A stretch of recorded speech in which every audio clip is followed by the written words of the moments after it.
to one of the great parts of my job is that I'm responsible for the library portfolio. So that's a great thing to be doing in Camden. So welcome. Doing a friend is really to do good stuff. I said, well, once a year, it's fun. So welcome and thank you so much for joining us tonight. Would you like to start by doing a bit of a read from each of the books? Yeah, sure. Well, let me just do a quick survey of the audience. Who hasn't read the Rosie Project? Come on, put your hands up. I'll have to say the notes on that. Oh, okay, well, look, rather than do the Rosie effect, let me do the Rosie Project. Is that okay for everyone? You'll get a sense of Don Tillman's voice. I'm just going to have to find the page numbers to make this work, but let's do our best.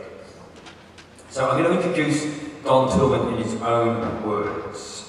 I am 39 years old, tall, fit and intelligent, with a relatively high status and above average income as an associate professor of genetics. Logically, I should be attracted to a wide range of women. In the animal kingdom, I would succeed in reproducing.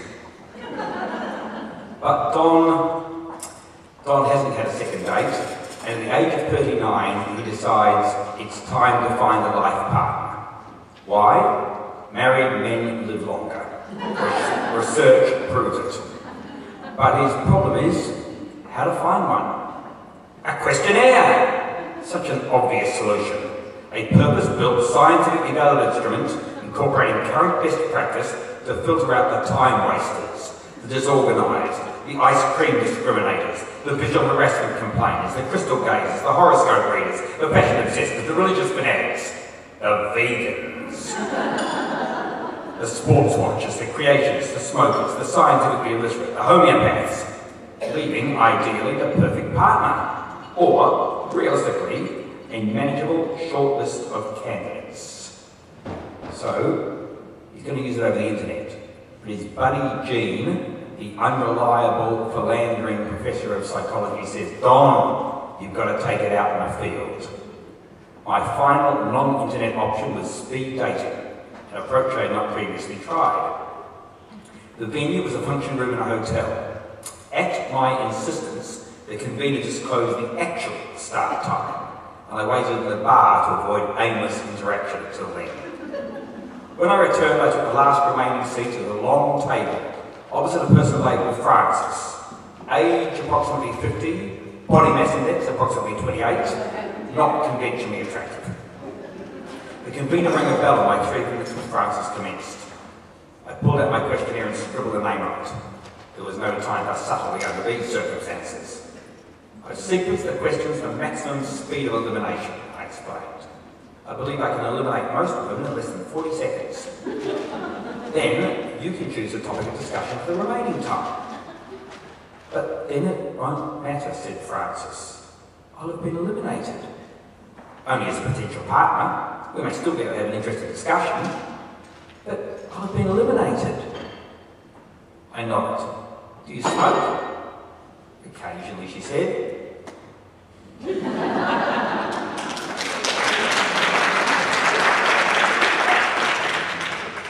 That was lovely. It's great to actually hear Don's voice. I have a picture of Don in my head, and now I've got the voice to go with it. Thank you. I think that was very unchivalrous for him to go first. She asked me to, so she could find the page, didn't you? The page beforehand. Didn't like this all right.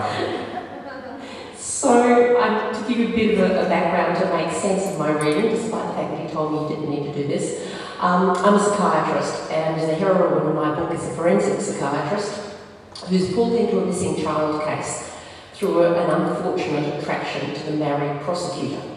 So this starts off with her discussing a case with, it's a conversation between her and Lucia Cortini, who is the doctor at the prison. Amber has just heard about Travis's second child going missing. Lucia Cortini's voice was always gravel and strong. Today it sounded like it was coming around a cigarette parked in the corner of her mouth. She's taking it hard. She's coming up for a parole hearing. I don't want another stuff-up with her bail. You think the parole board's going to see her as still unstable? Yeah, someone's put it in her head that it's her fault. She isn't to blame. Yeah, I get that, but she's not listening. She wants to see you. I can't. You mean won't? Shit. Declan had been clear. You are going to cause more harm than good. You're over-involved and not seeing things clearly. It's affecting your judgment. You shouldn't be seeing her. I can't stop, Natalie had protested. She trusts me.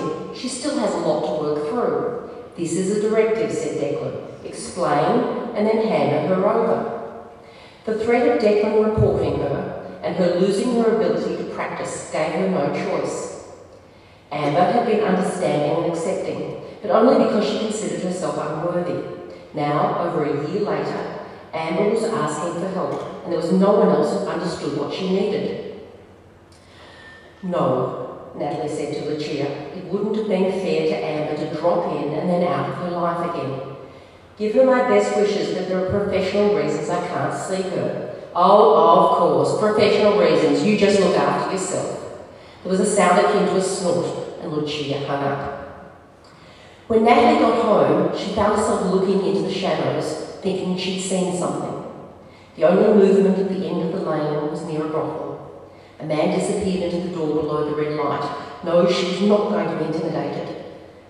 The previous time, there had been a red envelope on her door, but as she opened the door tentatively, there was no envelope. Bob flew around the warehouse and swooped down past her. Bob, you're an idiot! The bird seemed to sense her displeasure and sat up on a rafter and refused to come up to the kitchen with her. Suit yourself, said Natalie. She was tired. She wanted to run a bath and get an early night. She wasn't about to get to bed in a hurry. At the top of the stairs, sitting on the kitchen bench, was a red envelope.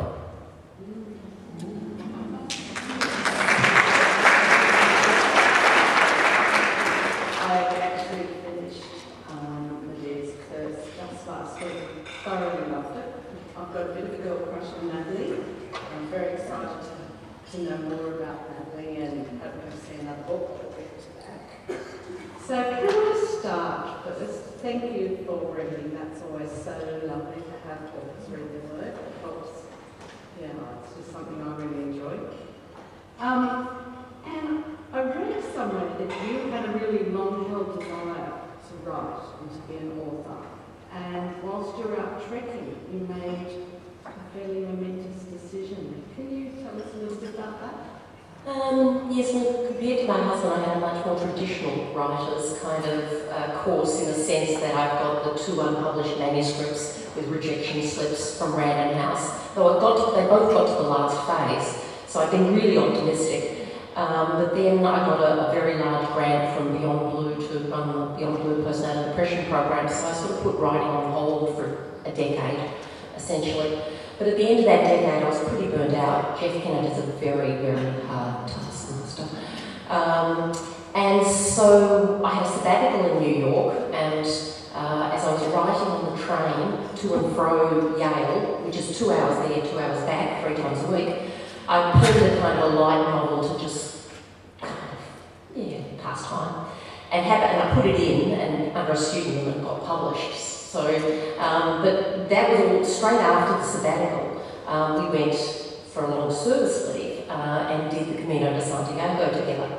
And not just the internal route, which is 800 kilometres, and at that stage, I think the most we ended up was the Ring of Kerry. I have a bit of a fondness for Ireland, and my hero in this is Irish, but the only word I can say that he says is fantastic, because after that I can't do his accent.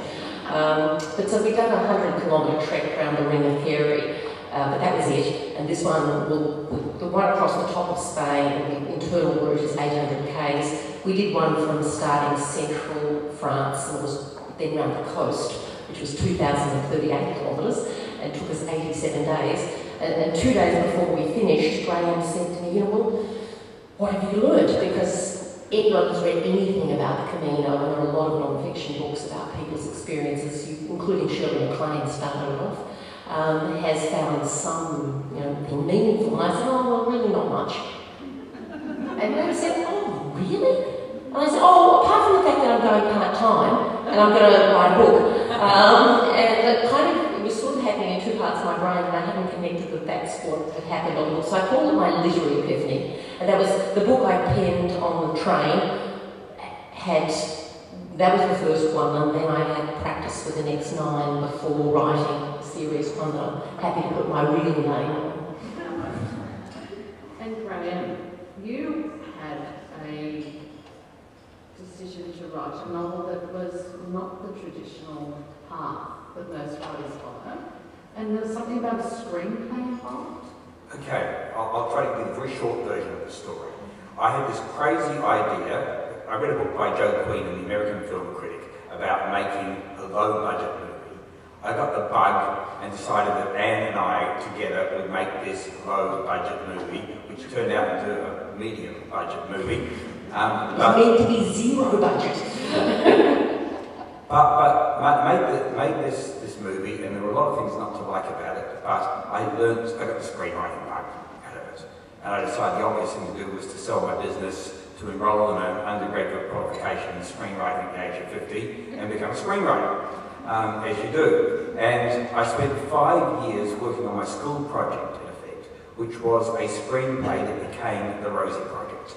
It didn't start out as the Rosie Project, but it ended up as the Rosie Project after 5 years. And then, of course, I couldn't get anyone to make it. Because if you've been out to the movies lately, you'll find that most of the movies, if they're not remakes or sequels, are based on best-selling novels. So, okay, I better rewrite it as a best-selling novel.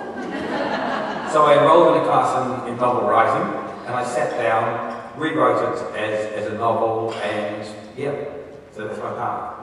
So you both made those really brave decisions at a time in your lives when a lot of people are thinking, no, I may be familiar with this myself now, I've got to just stick it out for that. Let me tell you, I don't think it was that brave, not on my part, okay? Was it? No, because in many ways, and Anne is a little bit the same, in that we had made it in our chosen professions. And therefore, in certain ways, we all said, all right, we've made it in our own professions, we've put that behind us, let's try something else. And yeah, I'm sure you'll be conservative and say, oh, I don't want to lose that. But you don't, it's always going to be there for you. But I think it's braver when you're, say, in your early 20s, and you know that at some point you still get ahead of you, starting a family and all those things, to take on writing with very little prospect of income and cutting off a whole lot of possibilities and say, well, I'll just leave it till 50 before I become a doctor or something like that. Now, that's brave. That is brave, yeah. And our children are working whilst they're both still living at home. They're at university. So that's under 50 then. Well, I'm feeling 30. How old do you think we are?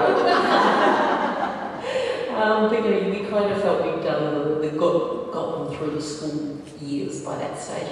But I think it's underestimated how brave he was. I think less so for me because my job has been amazingly easy to just whittle down to as little or as much. It's a little bit like a concertina, really. Having got the chair. There's not too many people who get into medicine at 50 and then become a chair of psychiatry in their 60s, or well, it would make it 70, because, I've done about 16 years of study and degrees, let alone my practical experience. So it's been less, I think, of a gamble for me, and more of that I had to put aside something that was really eating at me for a while, whereas I think he was much braver. Well, let's just get mutual admiration society going on. But let me say, what I used to do was much braver than what I do now, because I was running a business, and anybody here who's run a small business will know you've got your house on the line, you've got everything on the line an awful lot of the time. And I was running a business with a monthly salaries bill of about $800,000. And if you didn't sell that much work in a month, then you would lose $800,000. And my publisher said to me at one stage, Graeme, I'm not sure you should take an advance for the second book because it'll put a lot of pressure on you. And I said, hello? You mean all I have to do is give the money back if I don't write the book? No big deal. So it was much, much tougher, much more risky what I used to do. You mentioned Mutual Admiration Society, related to our work. How do you two work together as a team? Do you read and edit each other's work? Do you give feedback, critique? And one of my library staff wants to know, how do you manage, is there competitive rivalry as a tell us about how that... I just like to make it really, really clear, I published fiction before him. So there's no competitive rivalry whatsoever. But no, look, there actually isn't. I think you should tell the story. You started off because me reading the Rosie Project first draft is probably, I mean, he helped me a lot, but what I was writing under a pseudonym was erotic romance, which he enjoyed a lot. Let me tell you, editing, it is a pretty weird thing to be given a manuscript of erotic, full-on erotic, X-rated fiction, and to read that, that's in my wife's head. But I was practicing the backstory. Most erotic romance is fairly light on the story. In fact, a lot of the ones I was reading has no story, whereas mine, there are murder and arson, you name it, it's in it. And the doctor putting explicit sex on top really was no big deal as far as I was concerned. But the last review of my last one was, the sex is great, the characters are fine, why is she putting so much story into it? I thought the time has come to leave this behind. Yeah, but you asked how we write together, and one of the things I learned in screenwriting, authors traditionally work by themselves in a garret.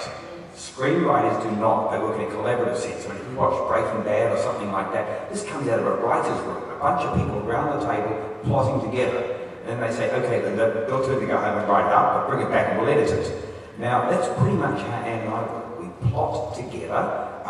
Whoever's writing the book will take the lead in the plot, there's no doubt about that. But we will put it out in front of the other person, kick ideas around, put problems in front of them. Then we'll sit down and by ourselves, we will write our book. And then we will each be each other's first readers, so to get that feedback. So I just finished a novel a couple of weeks ago, a new novel, and Anne was my absolute first reader. I put her comments into it before it went out to what I would call officially my first readers. But and Graeme's, I think, even more than plot, because I don't actually use Graeme a lot for plot, because he's not a thriller reader, and his answer is usually, you've got too much in there, take it out. Which is possibly, well, it's a little crowded and busy in Dave's Curse. And the next one, which has just been accepted by text to come out early next year, which is a follow-on, I only got that answer a couple of days ago, so I'm really excited about that, is perhaps a little less convoluted. But I think that's a new author kind of just trying to put a little bit too much in perhaps. But I found him invaluable with character. I helped him a lot with Rosie, as in Rosie's backstory and why Rosie would be attracted to Don. But him helping me with Liam, because my heroine in this is a forensic psychiatrist. She's 32 and she has an affair with a married man, and who's in his 40s. And what I really... So Anne asks me, what's it like to be a married man having an affair? Spot the trick question. So immediately he said, of course I would never do this, but yeah, I did. But I think as getting into the head of someone of different gender, I think you can do it, absolutely, and authors do it all the time, but I think you do need someone to run it past, and certainly he wasn't my Liam, but he helped me get into Liam's head, and likewise I think I helped him with Rosie. How wonderful is that, to have that opportunity, to have like a best friend available and close by to do that? One of the nice things is our interests are absolutely aligned. And, in the writing community, there's always going to be some little jealousy, whether it's conscious or not, particularly if you're doing well financially and those sorts of things, a bestseller. So you're never quite sure how much you can trust what comes back from somebody else. But our interests are absolutely on the same page, and we want the books to do well, and we want each other to succeed without any reservations. That's wonderful.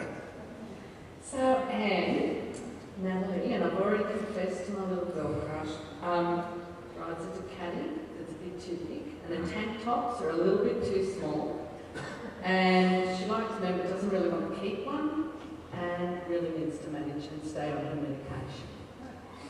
Am I going to see Natalie again? Yes, so Natalie appears in the next one. Yes. And So far, I haven't had a long discussion with my editor, but she said, I really like where you're taking her. I have a 4-book in my head, and it's largely driven by Natalie's arc. Having very clear things about what's going to happen in Natalie's life that is driving the main story. It's like a backplot, if you like, but is nevertheless critical to the main plot as well. So we will see it. The working title for the next one is Hera's Judgment, so we may or may not keep the Greek theme. But Hera was Zeus's wife, and she was really, really cheesed off when Zeus got later pregnant. So that gives you a little bit about the story, about what happens in book 2. It's about murders again, and they're pregnant this time. And Natalie gets pulled into that again, not wanting to, and she's trying to get her life, because the medication that you mentioned is, Natalie has bipolar disorder. So I thought long and hard about this, about what flaw you give your character, and all characters have to have some flaw. Those of you who read crime fiction will know they're either alcoholic, severely depressed, there's something in most, if not all.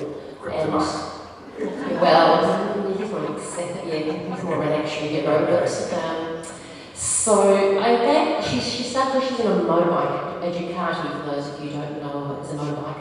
And she has a motorbike accident when she's 16, and originally she was going to be an amputee, so from that accident she was going to... But then I thought, I actually don't know very much about amputees, apart from what I can imagine, so I really had to spend some time. I actually now have a colleague who's an amputee, and she's given me this wonderful story I might use in the book, where she's learning, you know, someone my age, to how to put the leg on and walk on it and balance, etc. And there's a guy in her class learning with her who's a bikie, but he's only got one limb, and he's still trying to get back on that bike. And that's the sort of stuff I really would have had to have gone to a class to have worked out how to make it authentic. Whereas the bipolar I can make authentic very easily, because I work with women with bipolar all the time, because my main areas, or my only area I work in psychiatry, is perinatal, so pregnancy and postnatal. And bipolar is one of the disorders that has a high rate of relapse postnatal. So a lot of women I see have bipolar disorder. And a lot of, I know psychiatrists with bipolar disorder. There's an autobiography by Kay Redfield Jamison, who's technically a psychologist, but she's got a professor of psychiatry title.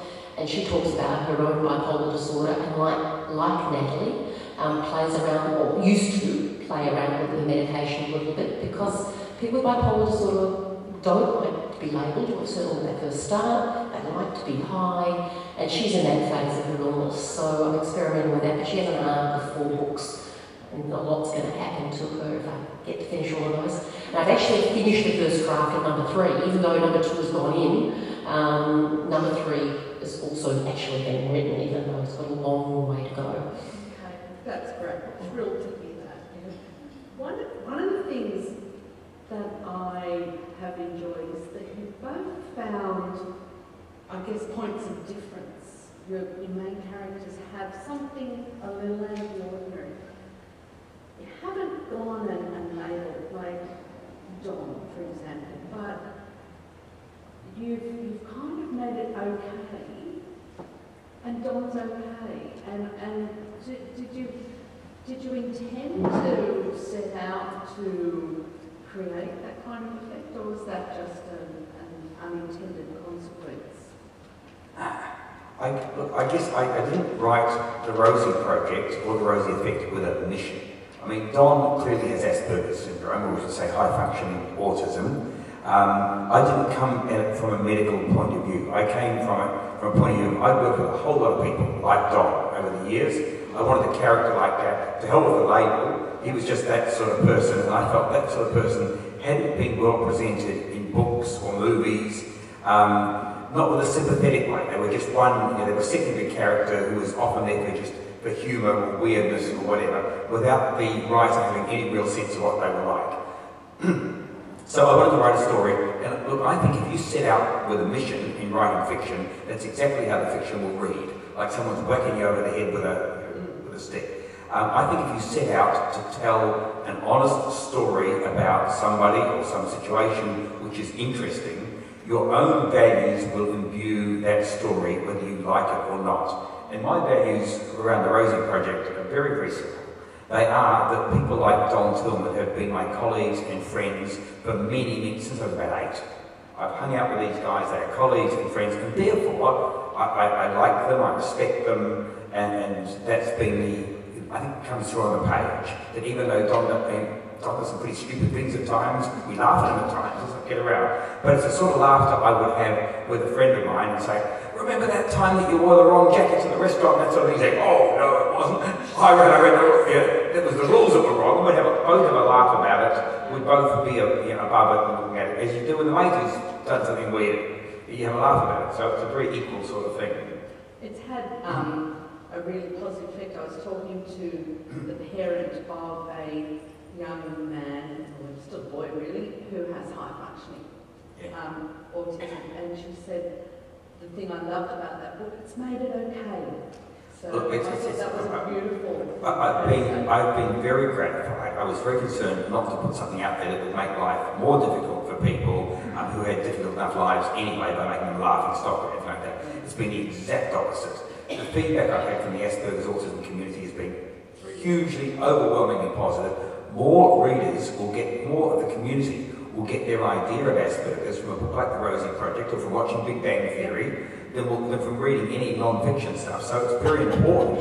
And look, I've spoken at Asperger's conferences, at groups and all that sort of thing. And I've had people say it's the most important book they've ever read. I mean, I've sat down to write a comedy, for goodness sake. It's like, truly, but I've had couples in particular say, we couldn't communicate, and we've actually used the book literally as a way of saying, yes, I think like that. Are you kidding me? You think like that? Of course I think like that. I'm a bloke, Well, no, and just helping them communicate. Now, I certainly didn't set out to do that. There's a couple of million books sold, so I guess statistically a few people are going to find that, Yes, so it's very gratifying.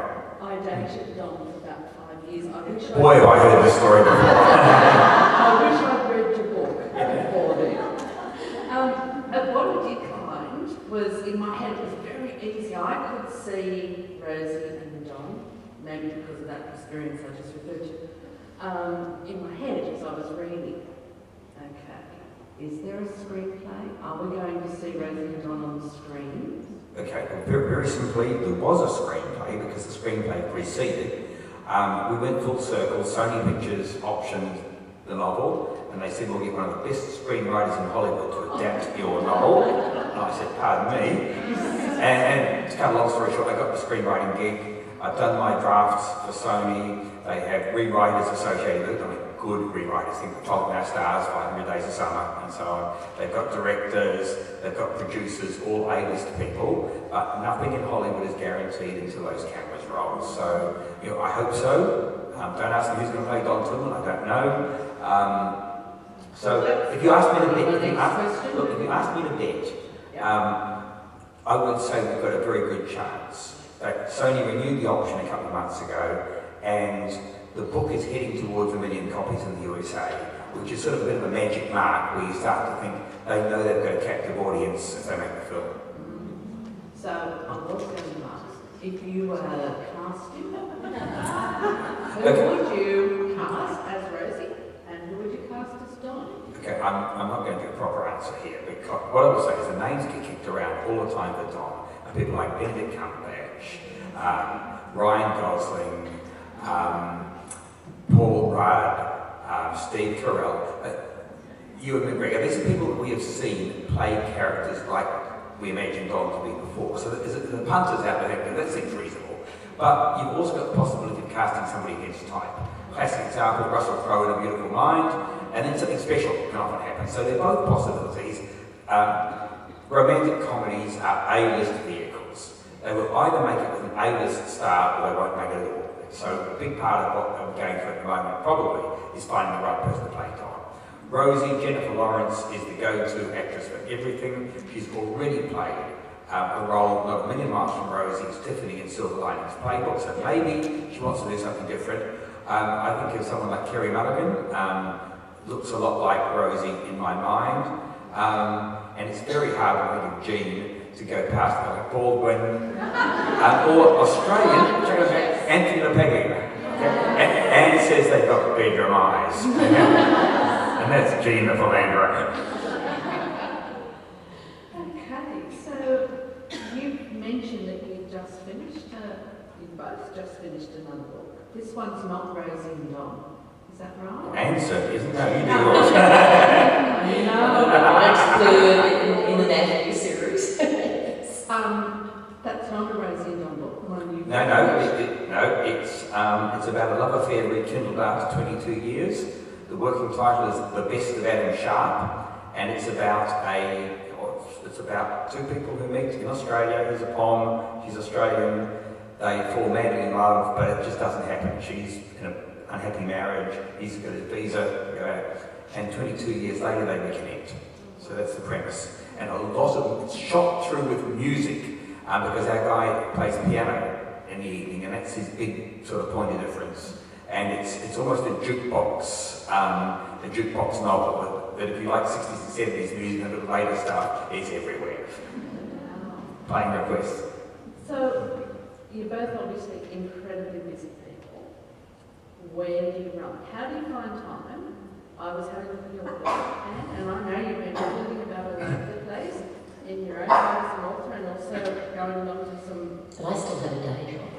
Yes, He doesn't. it's still I still have a day job. Yes. When do you find time to write? Where do you write? Much harder since we've been in festivals, not that that's going to mean I'm going to stop festivals. But even for Graeme, I mean, if we're on the road, it's really tough to write. On the rare occasion, it was a festival we went to in New Zealand, which was fantastic because we were in a remote little place where they put us, and it wasn't a whole lot of other writers around. It was a festival for artists and all sorts of people, so we went to music in the evening and things, but we weren't bumping into other novelists we wanted to have a drink with. So we actually wrote a lot that weekend. But we're about to take off for a month. Well, actually, not this coming up one. We decided we'd take some time off in November to write. In fact, we're hoping by that stage to be doing a redraft of the one we're doing together. So we have a first draft of an alternating chapter, Love Affair on the Camino de Santiago, because we were so inspired by that walk that we did. And it will be fiction, and it will be the walk we did, not the internal route, but the one through France and around the coast. And it'll be much more like his novel than mine. There'll be no murders. I thought about that. The kids, the editors come back and say, it's a bit dull. I think about murder. And having said that, I mean, it's not as though we're waiting until November to write. Anne has done another novel in the last year or so. I've written 2 novels in the time since the Rosie project came out, so it's been 1 year. And we were at Bundaberg last weekend. And in between sessions, because we're running workshops and sessions, I'm sitting out there, I've got my computer open, I'm working on the novel, and at the airport, as we're heading home, I've got my computer open. Somebody else took photos of us saying, oh my God, what are you doing? And we said, we're writing. Yeah, all these other authors around saying, you're writing now. And the answer is, yeah, I mean, that's what you do. And what helps us a lot is that novelists divide themselves into pantsers. People write about seeing their pants, make it up as they go along, and planners. The pantsers are the ones who get writer's block and write. They're the ones who have to sit down for 3 hours before they can write a word because they have to come back to get the right space and all that sort of thing. Can't do it in the airport, got to be at the right moment, wearing the right socks, all that stuff. We planners, we say we've got the scenes laid out already. You know what you've got to write, and you just work on the scene that you've got in front of you, and if you're having trouble, you just lower your standards. You can always come back and rewrite it. Come back and fix it. It is a blank page. And if you're really, really stuck, which happens very rarely, you say, I'll leave that scene, I'll go to another scene that's easy to write, and I'll write that one now. And if you finish your draft, you open it up and say, I'm going to work on this one scene and just make it better. So I've got 20 minutes at the airport, let's just look at the opening 6 lines and see if we can make it better. There's always something you can do. And over the accumulation of all those little spots and times and so forth on your laptop computer, you get a book written. To be fair, I was reading his manuscript, the one about love, the Best of Adam Sharp, because I read an earlier version and thought it was pretty crappy. Videoing this, thank you for that, Anne. He's fixed it now, and he's keep dropping and saying, what are you thinking? Is it okay? I'm saying, shut up. You know, I've got tears coming down. It's quite moving. Well, I found it quite moving. That was better. Yeah, the first one you need You may have taken yourself out of that now. You had to fix it. You have. So, do you write the same way? Can you write anywhere as well? At airports, or are you more up at Well, I certainly don't need a special place. I can't write creatively at an airport. I was more reading his.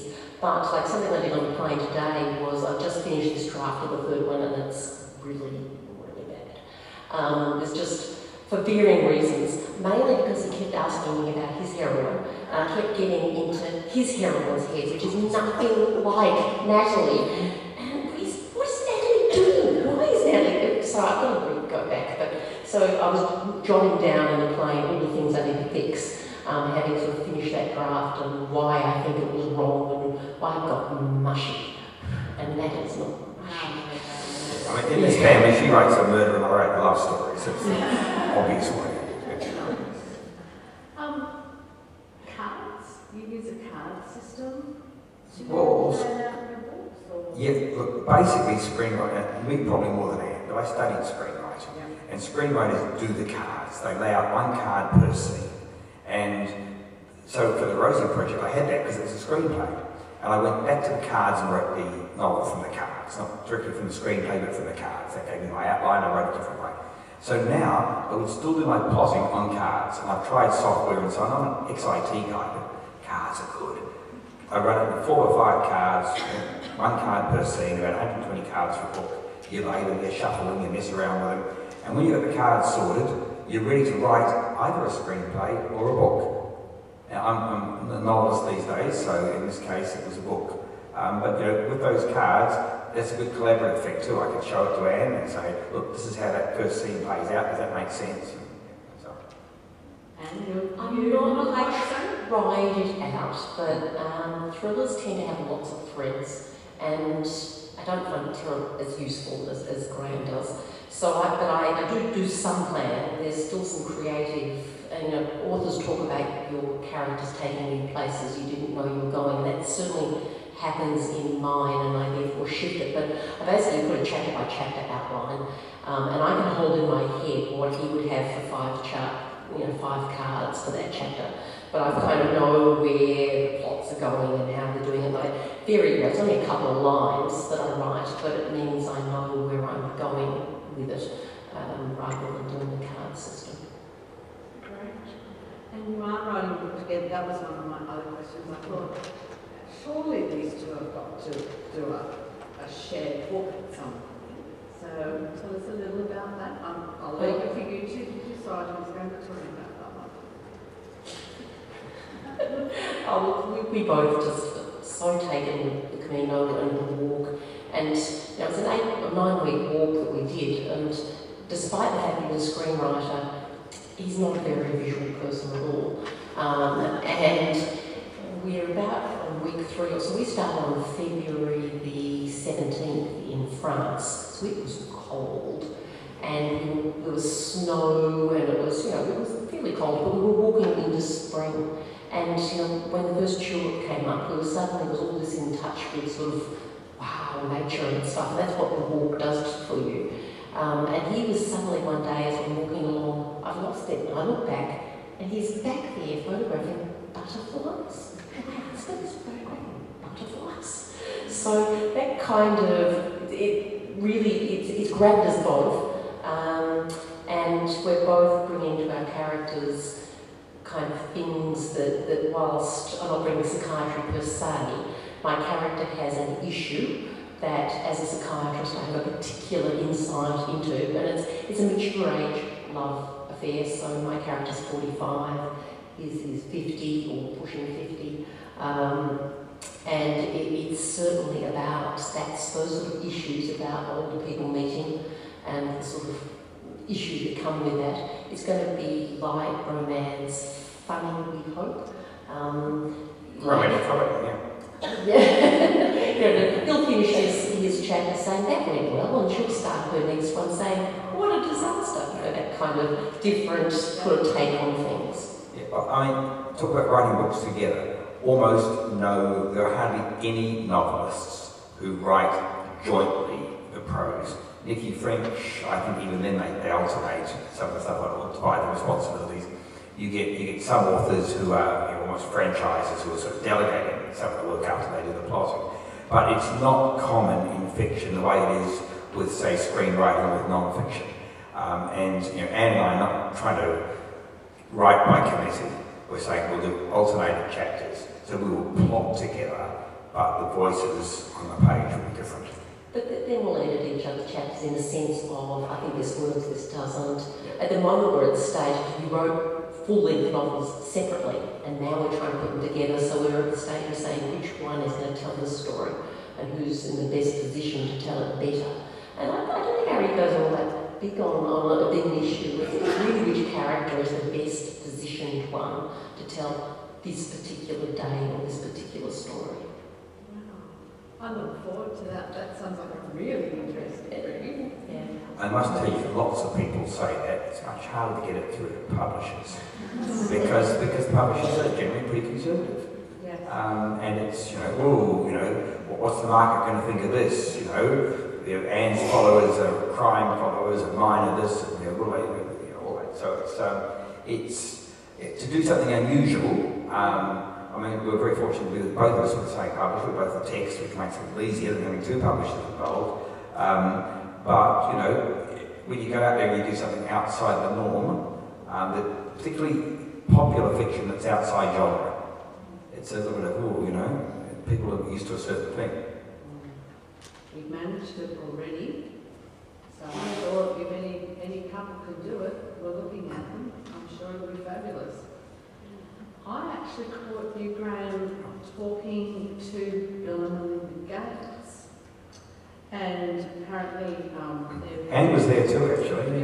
And they did not put you in the shop. No, but it was my conference in Swansea in Wales that we had to leave early from, and I said to him, we're only going if I get to meet them. Yeah. I didn't need to be on video, but I just at least wanted to kind of wave from the other side of the room. Yeah.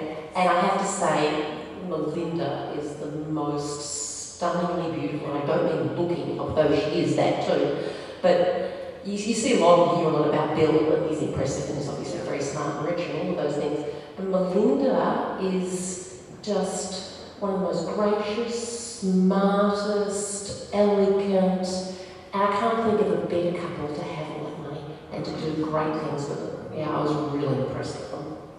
So they liked the book so much, they flew you there to meet with them and talk to them about it. Is that it? Tell us how it came about, and that must have been... Look, very basically, Melinda Gates read the book through an informal book club. She thought it was hilarious, passed it to Bill at some awful hour in the night. He finished reading it at 3 o'clock in the morning and said, this is profound. I've got to say, that is not unusual for the sort of male and female different experiences in reading the book.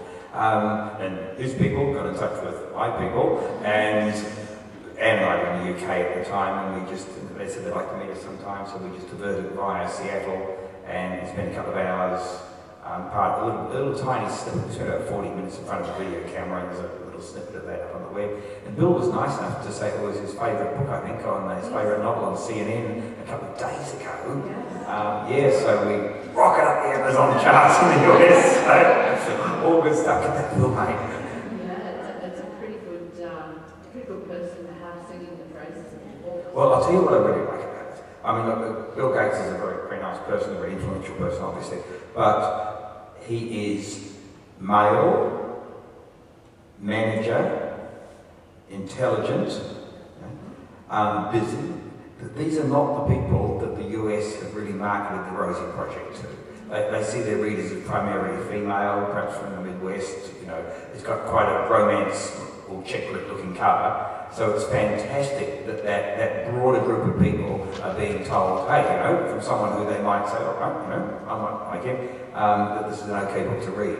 Because it's hard to get men to read fiction, and particularly fiction which is about relationships, which is crazy when you think about it, because men are half of all relationships. Okay, so we might see if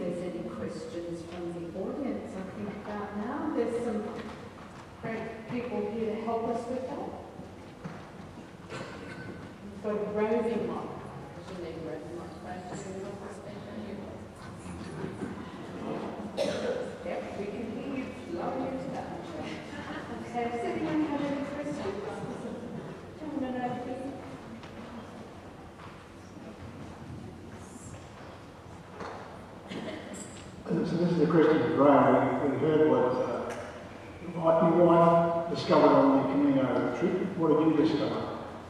Oh, I think she sort of told you a little bit of what I discovered on the Camino trip. Was it made me a little more in touch with what's around me.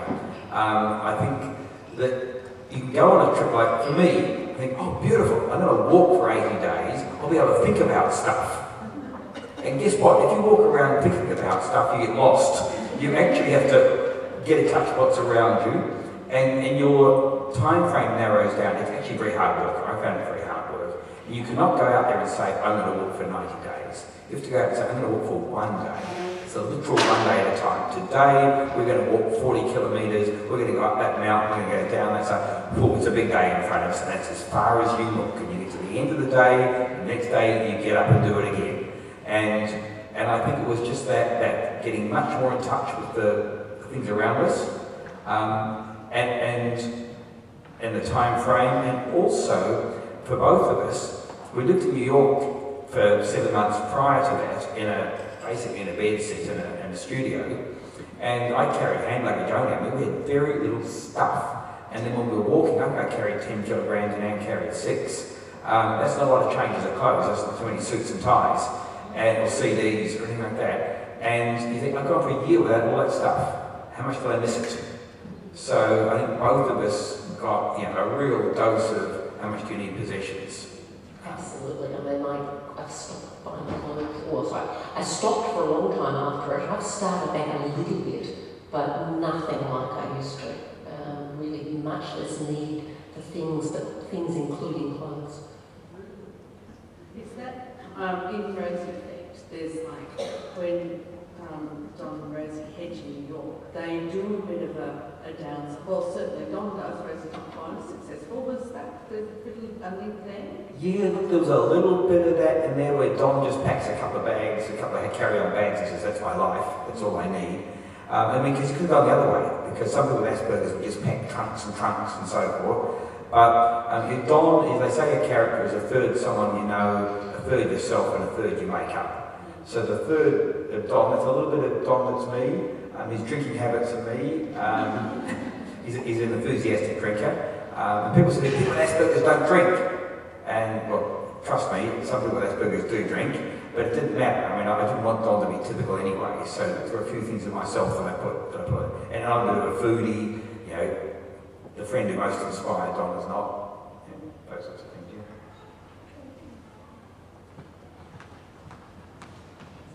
The back. First of all, I have a comment. I'm representing our book club. We've been together for 10 years, and I'd just like to say that the Rosie Project has voted our best book ever. Well, thank you very much. Did you manage to get that on the recording? Thank you so much. Thank you. And we look forward to reading Anne's novels, which we haven't yet. My question is, what's your next travel adventure together? Adventure. Okay, I'll do the first bit and the second. So we're going to France for 2 weeks in about 2 weeks' time. So in a couple of weeks' time, because part of my current novel is set in France, I need to go there just to get the atmosphere exactly right, tax deductively. Then we're going to walk for a week in Scotland. And then we're going to hang out with one of Anne's friends for a couple of days because he's from Manchester, and my protagonist is from Manchester, and I just want to get the voice tuned. I mean, I think I've got it in my ear, but I just want to hear it again, that Manchester, Mancunian way of talking, that voice, and so on. So and then we're going back away in November to work on Walk to the Stars. Oh, sorry, it's doing left, right, new title. The Walking Book. And then we are thinking that maybe in February of next year, as Anne has preempted, we're going to redo the walk we did. We'll have a draft, and we're thinking we'll do the same 5 weeks leading on the same day, February the 17th. Maybe even doing a little bit like our characters do rather than the way we did it, which is great for the first 5 weeks because my character, everything goes well for her. we're doing it a different way.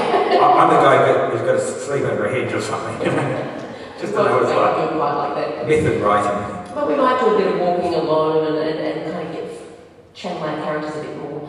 But I'm thinking, depending a little bit, one of my girlfriends, very close friend, has read our book and it inspired her, like the manuscript, and it inspired her to do the internal route, the classic Camino across Spain.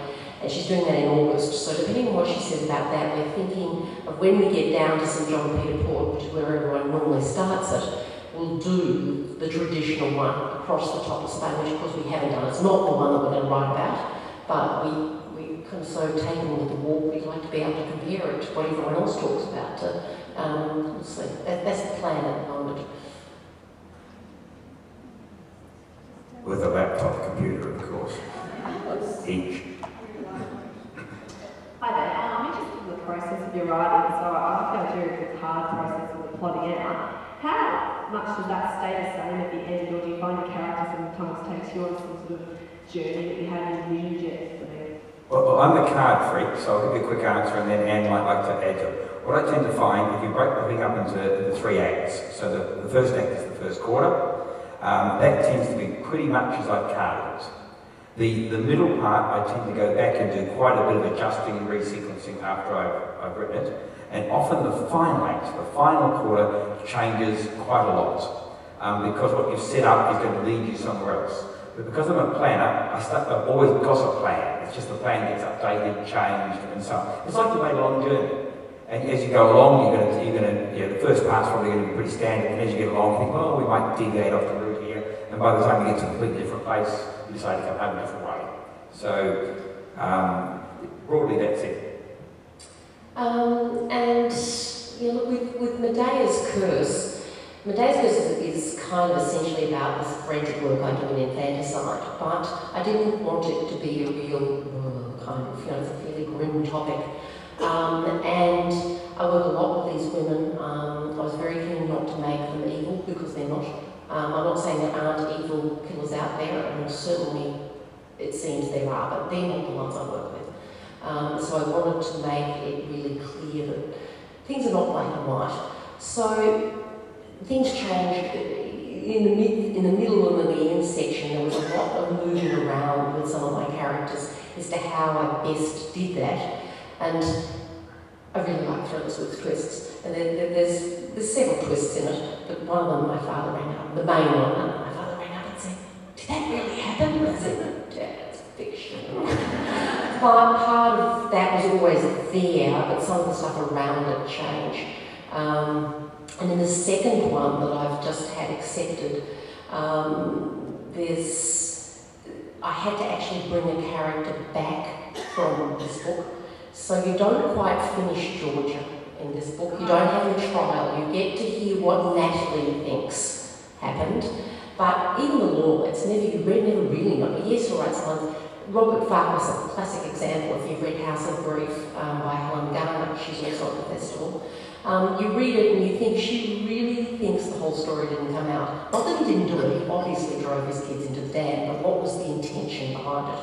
And we never really know. The guilty verdict never really tells us that as to what actually happened. He wasn't really meant to be a suicide as well. I think that's what she had in her head.